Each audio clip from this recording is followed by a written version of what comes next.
தகுந்த பதிலடியை விடுதலை சிறுத்தைகள் கொடுப்போம் என்பதை மட்டும் திமுகவுக்கு நாம் சொல்லிக்கொள்ள கடமைப்பட்டிருக்கின்றோம். ஆராசா போன்றவர்கள் அங்கு இருப்பவர்கள் அவரவர்கள் வேலையை பார்த்தால் போதும், எங்களுக்கு ஆலோசனை சொல்ல தேவையில்லை.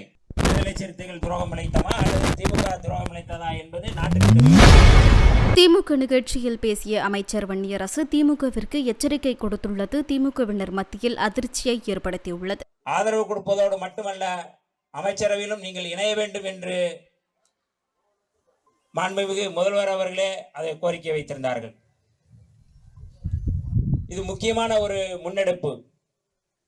தேர்தலுக்கு முன்பே மரியாதைக்குரிய ஜோசப் விஜய் அவர்கள் ஆட்சியிலும் பங்கு அதிகாரத்திலும் பங்கு என்கின்ற அந்த நிலைப்பாட்டோடு தான் நாங்கள் பயணப்படுகிறோம் என்று அறிவித்திருந்தார்கள். அறிவித்ததன் அடிப்படையில் இன்றைக்கு அந்த அமைச்சரவை சரியாக அந்த ஆட்சியிலும் பங்கு அதிகாரத்திலும் பங்கு என்கின்ற கோட்பாட்டை நிலைநிறுத்தப்பட்டிருக்கின்றது.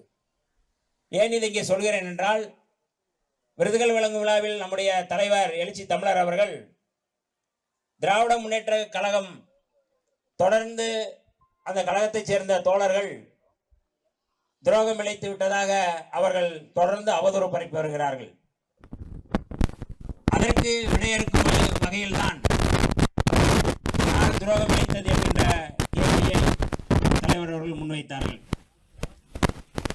விடுதலை சிறுத்தைகள் துரோகம் இழைத்தமா அல்லது திமுக துரோகம் இழைத்ததா என்பது நாட்டுக்கு தெரியும். 4 சட்டமன்ற உறுப்பினர்கள் இருக்கும் பொழுது இந்த ஆட்சியிலும் பங்கு அதிகாரத்திலும் பங்கு என்கிற முழக்கத்தை எழுப்பும் போதே அவர்களாவே அதை கொடுத்திருக்க வேண்டும். ஆட்சியிலே பங்கு, அமைச்சரவையிலே பங்கு அவர் கொடுத்திருக்க வேண்டும்.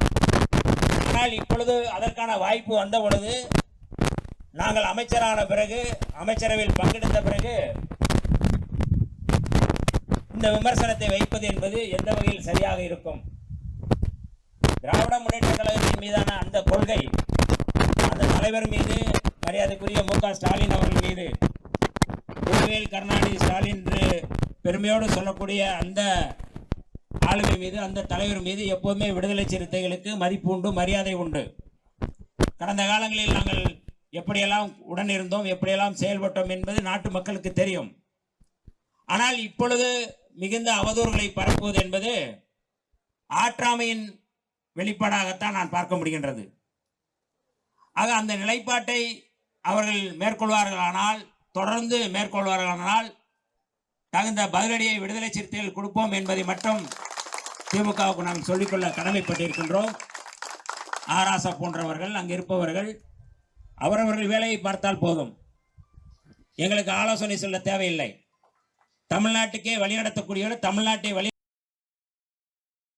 செய்திகளை உள்ளது உள்ளபடி தெரிந்து கொள்ள ரெஃப்ளெக்ட் நியூஸை சப்ஸ்கிரைப் பண்ணுங்க.